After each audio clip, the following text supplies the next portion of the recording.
That's my seat. Move now.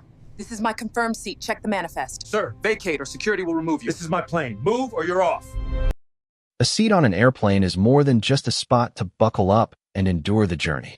For some, it's a badge of accomplishment, a small luxury that says you've made it in a world that doesn't always play fair.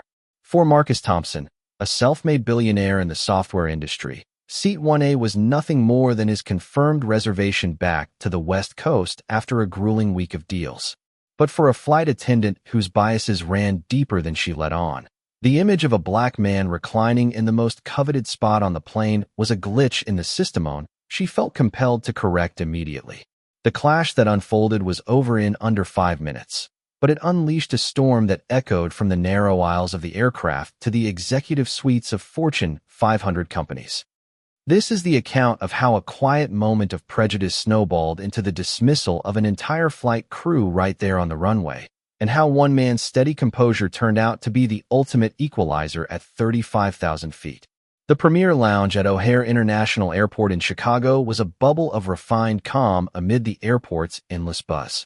With its muted earth tones, plush armchairs arranged in discrete clusters, and the faint aroma of fresh brewed coffee mingling with artisanal pastries, it catered to travelers who expected and paid for seamless comfort. Soft jazz played in the background, and conversations hovered at a polite whisper, touching on stock portfolios, golf handicaps, and weekend getaways to the Hamptons or Lake Michigan retreats. Marcus Thompson, at 48, sat in one of those armchairs, his attention fixed on a well-thumbed paperback of The Art of War by Sun Tzu. He wasn't the type to flaunt his status. His Eteria crisp button-down shirt in subtle gray, khaki slacks, and polished but unassuming Oxford spoke of practicality rather than ostentation.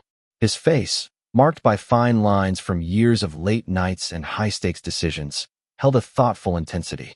As the founder and CEO of Horizon Tech, a firm that had transformed data analytics for urban planning, Marcus had built a fortune estimated in the billions. Yet he wore it lightly, like a comfortable old coat. He had no interest in the flashy Rolexes or designer luggage that dotted the lounge. Real influence, he knew, thrived in subtlety, observation, and being underestimated. It was a philosophy honed over decades. Growing up in a modest neighborhood on Chicago's South Side, Marcus had navigated a world where opportunities weren't handed out equally. He put himself through college with scholarships and night jobs, then launched Horizon Tech from a garage in Silicon Valley after relocating for better prospects. The company now specialized in software that optimized city infrastructure, from traffic flow to energy distribution, making urban life more efficient and sustainable. This trip to Chicago had been about finalizing the Urban Renewal Initiative, a groundbreaking partnership worth billions that would integrate Horizon's tech into major U.S. cities. The ink was nearly dry, and Marcus was eager to return to his family in Los Angeles. His wife of 20 years, a professor at UCLA, and their 2 teenage kids who were probably already planning a low-key barbecue to celebrate his homecoming. The announcement for Summit Airlines Flight 456 to Los Angeles came over the speakers, smooth and unhurried. Marcus marked his page, slipped the book into his slim leather briefcase, and joined the short line of premier class passengers. At the gate, he presented his ID and boarding pass. "Enjoy your flight, Mr. Thompson," the agent said warmly, her scanner beeping approval for Seat 1A. Stepping aboard felt like entering a personal oasis. Summit's Boeing 777 Premier class boasted only 10 exclusive pods, each with a wide leather seat that reclined fully flat, a private minibar stocked with premium selections, and a large touchscreen for movies or work. Marcus located 1A, stowed his briefcase overhead, and eased into the seat. The familiar hum of the plane's systems brought a sense of relief. Air travel was one of the few times he could truly unplug from the constant pull of emails and board calls. A flight attendant approached shortly after. She was in her early 50s, with ash blonde hair pulled into a neat chignon and a uniform that looked starched to perfection. Her name tag read Sarah. "Can I offer you a beverage before takeoff, sir? Perhaps some champagne or fresh squeezed juice." Her smile was efficient, but it didn't quite warm her eyes. "Still water with a twist of lemon would be great. Thank you," Marcus replied, his tone polite and even-keeled. She nodded and turned away, but not before a quick glance that sized him up from his simple outfit to his relaxed posture. It was subtle, a flicker of surprise, as if he didn't quite fit her mental image of who belonged in premier class. Marcus caught it. He'd seen that look countless times in his career, from venture capitalists who hesitated at his pitch to hotel clerks who double-checked his reservation. It was the silent question, "How did you get here?" He let it slide. After all, he was exhausted from the negotiations, and the flight was his bridge to rest. Sarah returned with the water, setting it on the polished tray table with minimal fanfare before moving to the next pod. There, a burly man in a tailored suit was barking into his phone about a merger gone awry. "Mr. Harrington, always a pleasure," she gushed, her voice suddenly brighter. "Your usual scotch on the rocks?" Marcus sipped his water, the lemon's tang cutting through the cabin's dry air. He gazed out at the tarmac, where ground crew bustled under the gray Chicago sky. The plane was filling up, and soon they'd be pushing back. For now, everything was as it should be. The final boarding calls wrapped up, and the cabin settled into that pre-flight hush. Doors were arming when a man barreled down the jetway, his face red and his stride impatient. It was Edward Harrington, the executive from the lounge. Marcus recognized him instantly. As a VP at Apex Resources, a competing firm in infrastructure tech, Edward had been on the losing end of several bids against Horizon. He was notorious for his cutthroat style poaching talent, undercutting prices, and playing dirty in negotiations. At 55, with a paunch and a perpetual scowl, he exuded the kind of entitlement that came from old money and unchecked privilege. Edward halted at the entrance to Premier Class, fumbling with his boarding pass. His eyes narrowed as they landed on Marcus in 1A.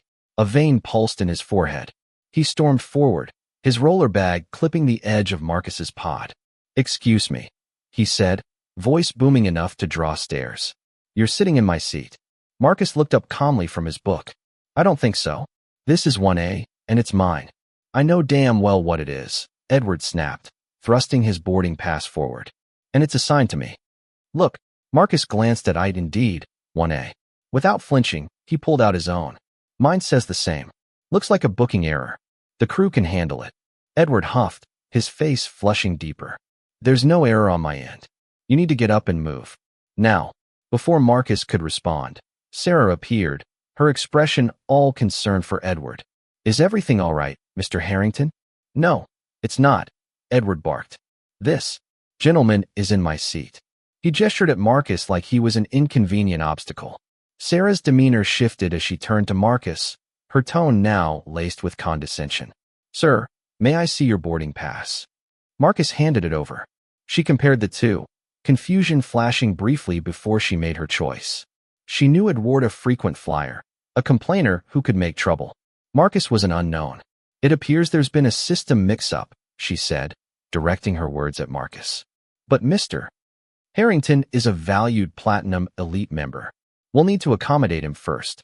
Sir, if you'd please step aside while we resolve this." "Resolve what?" Marcus asked, his voice steady. "I booked this seat 3 months ago through my corporate account. It was confirmed at check-in and the gate. I'm not moving until you check the manifest properly." Sarah's smile tightened. "Our policy is to prioritize our top-tier members in such cases.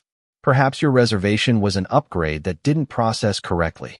The word upgrade landed like a subtle jab, implying he couldn't have afforded it outright. Marcus met her gaze. "There was no upgrade. I paid full fare, just like anyone else here." Edward snorted. "Come on, I don't have time for this nonsense. Just send him back to where he belongs so we can get going." The phrase "where he belongs" hung heavy, loaded with unspoken assumptions. The cabin grew quieter, passengers shifting uncomfortably. A couple in nearby pods exchanged whispers. One woman looked sympathetic, but no one intervened. Sarah straightened, authority hardening her features. "Sir, as the senior attendant in this cabin, I'm instructing you to vacate the seat. If you refuse, I'll involve the purser and, if necessary, the captain. You're holding up the flight." "I'm not holding anything up," Marcus countered, still calm. "The delay is from your failure to follow procedure. Pull up the digital manifest at standard. Don't displace a confirmed passenger based on one person's complaint." Her flush deepened. His knowledge of airline protocols unnerved her. It wasn't defiancy, it was reasoned resistance, and it grated. She spun on her heel and strode to the galley, her steps sharp. Edward leaned in, smirking. Should have listened, buddy. Now you're in for it. Marcus held his stare, unflinching, until Edward looked away uneasily. Moments later, Sarah returned with a lanky man in a slightly different uniform, the purser, David Lawson. His face showed irritation, tablet in hand. "Good afternoon," he said, addressing Marcus without eye contact. "I understand there's an issue with cooperation. Sarah informed you I'm refusing to leave my paid seat," Marcus corrected mildly. "I've shown my pass and suggested checking the manifest. Instead, she's escalating unnecessarily." David glanced between them, then at Edward tapping his foot. The calculation was quick, appease the known quantity. "The system shows a glitch," he lied smoothly, barely glancing at his screen. "Mr. Harrington's ticket was booked first. 4 on-time departure. We need flexibility. We have a fine seat in business class for U9C. So I'm to be downgraded because of your error or his?" Marcus asked. David faltered, but pressed on. "It's the best solution right now." At that, the cockpit door opened, and Captain James Whitaker stepped out, a stern man in his 60s with a no-nonsense air. "What's the holdup, David?" "We're behind schedule." David briefed him, framing Marcus as the disruptor. "Passenger refusing to move from a double-booked seat." Captain Whitaker didn't bother with details. "Listen, son," he said to Marcus, towering over the pod. "This is my plane. You move to the offered seat, or security escorts you off for interfering with operations. 10 seconds. The ultimatum was final. Faces around Marcus. Sarah is satisfied, David's relieved, Edward's triumphant. The captain's implacable formed a wall of judgment. They'd chosen bias over fairness. A deep calm settled over Marcus. He'd offered reason. They'd chosen otherwise. "Fine," he said flatly, standing and gathering his things. But mark this moment well. He walked to business class amid stares, finding 9C a decent seat, but a far cry from what he'd paid for. As he sat, faint applause drifted from premier class, Edward celebrating. Marcus stared out the window, not at the runway, but at the bigger picture. This wasn't just a seat. It was a contract breached, discrimination enacted by a major airline with which Horizon had deep ties. He pulled out his phone, a custom device with satellite capability, and dialed Elena Vasquez, his chief of staff. A force in her own right, Elena was known for her sharp mind and unyielding efficiency. She answered instantly. "Marcus, you should be taxiing by now." "Change of plans, Elena," he said softly. "Listen closely. I'm on Summit Flight 456, O'Hare to LAX. Execute Protocol Crimson." Silence, then, confirmed. "Target: Summit Airlines and Vanguard Mobility Corporation." I was removed from 1A and downgraded to accommodate Edward Harrington from Apex Resources. Keyboard clacks. "The same Harrington who tried to sabotage our last bid? On what basis?" "Clear bias." Crew attendant Sarah Jenkins, purser David Lawson, Captain James Whitaker sided with him without checking facts. The plane's engines revved. "First, get Michael Reynolds on the line. He needs to hear this directly." Michael was Vanguard's CEO, the man Marcus had negotiated with all week for urban renewal, a $4 billion deal over 10 years. Already dialing. Next, legal. Draft intent to sue for breach and civil rights violations. Cite DOT rules on bumping and discrimination. Done. Brokerage. Value our holdings in Vanguard, personal and corporate. You're a top investor, Elena noted. Prepare to sell the lot. PR draft. Horizon divesting due to experienced discrimination by CEO. Hold for your go. And the deal suspend urban renewal. Notify we'll talk to rivals Monday. Elena's breath caught. This was nuclear. The initiative was Vanguard's lifeline. Losing it would tank their stock. Understood. Timeline. Minutes. Keep the line open. The plane rolled toward the runway. In premier class, Sarah fussed over Edward, laughing at his quips. David patrolled smugly. In the cockpit, Captain Whitaker focused on checklists, incident forgotten. They were clueless. Marcus watched his watch. 5 minutes. Captain Whitaker's voice. Cabin crew, prepare for takeoff. The plane aligned on the runway, engines thundering. Acceleration pinned passengers back. Then, at rotation speed, a frantic radio call. Summit 456, abort. Abort takeoff. Corporate order. Co-pilot, abort. Throttles slammed. Reversers deployed, brakes screamed. The jet shuddered, items flying. Alarms wailed. It halted, smoke from tires. Intercom. Folks, remain seated. We've been ordered to hold. More soon. Cockpit chaos. Tower, what the hell? Not use your HQ, declared emergency. Return to gate. Security waiting. Whitaker paled. This was colossal costs in millions, inspections, delays. Crew exchanged worried looks. Coincidence? Unlikely. In 9C, Marcus was serene. Text from Elena. Reynolds patched in. Legal sent. Sail ready. Your call. The jet bridge reattached with a thud. Doors opened to Richard Caldwell, Vanguard's EVP for operations, a harried man in his late 50s, flanked by security. Caldwell ignored the crew, scanning until spotting Marcus. He hurried over, practically bowing. Mr. Thompson, on behalf of Summit and Vanguard, my deepest apologies. This is inexcusable. Marcus let the words linger, cabin silent. Sarah's face drained of color. David looked ill. Edward shifted uneasily. Mr. Caldwell, Marcus said evenly. Your airline stands for letting crew judge by looks, ignoring tickets, favoring aggressors over the calm. You're right, Caldwell stammered. Chairman Reynolds wants to assure we'll fix this anything. Anything. Marcus echoed. Let's discuss. He outlined Sarah's assumption, David's lies, Whitaker's threats. Then, consequences: urban renewal suspended. Shares selling. Press release pending. Caldwell blanched. Billions at stake. What do you want? Accountability. The word echoed.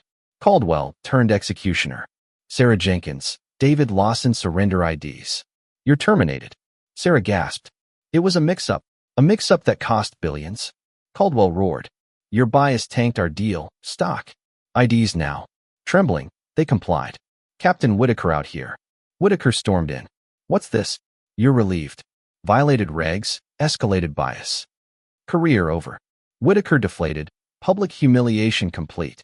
To Edward, enjoy the seat? It's your last. Banned for life.